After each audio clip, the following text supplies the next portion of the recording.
वैसे तो हमारे सोलर सिस्टम में कुल 8 ग्रह हैं, जिस पर हमारे द्वारा मार्स पर 30 मिशन, वीनस पर 22 मिशन और यहाँ तक कि अर्थ से 5.28 बिलियन किलोमीटर दूर प्लूटो पर भी अभी तक 3 मिशन हो चुके हैं। और हम अपने सोलर सिस्टम के बाहर के 2 प्लैनेट पर भी 2 मिशन कर चुके हैं।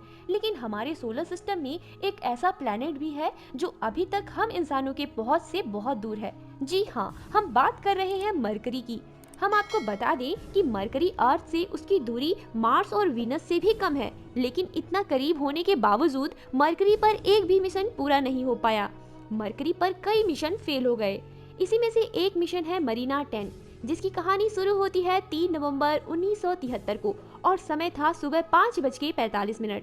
नासा का ये मिशन मरकरी पर जाने के लिए तैयार था और सभी साइंटिस्ट के चेहरे पर परेशानी साफ साफ झलक रही थी, क्योंकि ये एक ऐसा पहला मिशन था जो मरकरी तक की दूरी ग्रेविटेशन असिस्टेंट के जरिए तय करने वाला था, और वो भी बिना किसी फ्यूल के। लेकिन जैसे जैसे मरीना 10 मरकरी तक पहुंचता गया, साइंटिस्ट की टेंशन कम होती गई। उन्हें लगा कि मरीना 10 सक्सेसफुली मरकरी तक पहुंच जाएगा, लेकिन तभी एक ऐसी प्रॉब्लम आ गई जिसके बाद से बना बनाया प्लान फेल हो गया। हुआ यूं कि मरीना 10 मरकरी पर लैंड करने वाला था कि तभी उसकी स्पीड मेंटेन नहीं हो पाई और वह साउंड की स्पीड से मरकरी पर क्रैश हो गया, जिससे नासा के इस मिशन पर पानी फिर गया। इसमें मरीना 10 का काम था कि इसको मरकरी की फोटो लेनी थी और उन फोटो को धरती पर भेजना था, और उसने किया भी था। लेकिन फिर भी उस मिशन को फेल माना जाता है, और ऐसा इसलिए क्योंकि जितने भी स्पेस मिशन को प्लैनेट डिस्कवर करने के लिए भेजा गया, उन्हें उस प्लैनेट की 25,000 फोटो लेनी होती है, जबकि मरीना 10 ने सिर्फ 2700 फोटो ही ली थी, जिसमें से कुछ फोटो वीनस की भी थी। लेकिन कुछ रीजन था जिसकी वजह से मरीना 10 बहुत बुरी तरीके से फेल हुआ। अब क्योंकि मरकरी सन के बहुत करीब है, तो अगर हम इसकी तरफ स्पेसक्राफ्ट भेजते हैं तो ज़्यादातर ये चांस रहता है कि सन अपनी स्ट्रॉन्ग ग्रेविटी इफेक्ट के रीजन से उस स्पेसक्राफ्ट को अपनी तरफ खींच ले। अब इस ग्रेविटी से बचते हुए और सन की एक्सट्रीम हीट को झेलते हुए मरकरी की आग उगलती सरफेस पर लैंड करने के लिए बहुत ज़्यादा एक्यूरेसी कंट्रोल और फ्यूल की ज़रूरत होती है, जो कि अभी तक फिलहाल हमारे पास मौजूद नहीं है। और यही रीज़न भी है कि कोई भी स्पेसक्राफ्ट अभी तक सक्सेसफुली मरकरी की सरफेस पर लैंड नहीं किया गया है।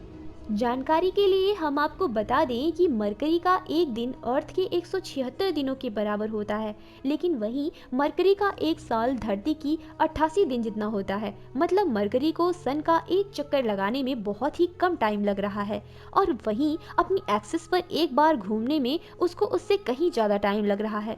मतलब मरकरी का 2 साल अर्थ के 176 दिन के बराबर होता है। और ऐसा इसलिए होता है कि दरअसल मरकरी का रोटेशन स्पीड उसके रेवोल्यूशन स्पीड से बहुत कम होता है। कहने का मतलब मरकरी अपनी सतह पर बहुत ही स्लो रोटेट करता है, लेकिन वहीं दूसरी तरफ मरकरी सूरज के आसपास बहुत ही तेजी से रिवॉल्व करता है। यानी मरकरी का 2 साल धरती के 176 दिनों के बराबर होता है।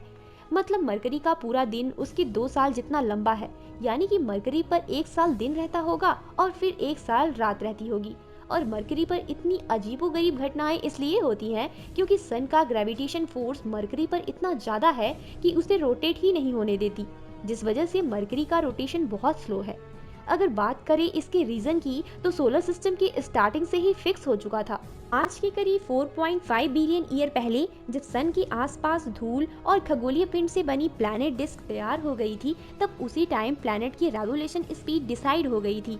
सन के ग्रेविटेशन फोर्स के रीजन से जो प्लैनेट सन के जितना करीब था, उसकी रेवोल्यूशन स्पीड उतनी ही ज़्यादा थी, और जो प्लैनेट दूर थे उसकी रेवोल्यूशन स्पीड काफ़ी कम थी।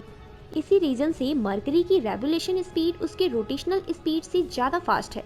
अब आपको क्या लगता है कि इन फ्यूचर हम मरकरी पर सक्सेसफुली रिसर्च कर पाएंगे या नहीं? कमेंट में ज़रूर लिखें। अगर आप ऐसे ही वीडियोस देखना चाहते हैं तो वीडियो को लाइक करें और चैनल को सब्सक्राइब करना ना भूलें।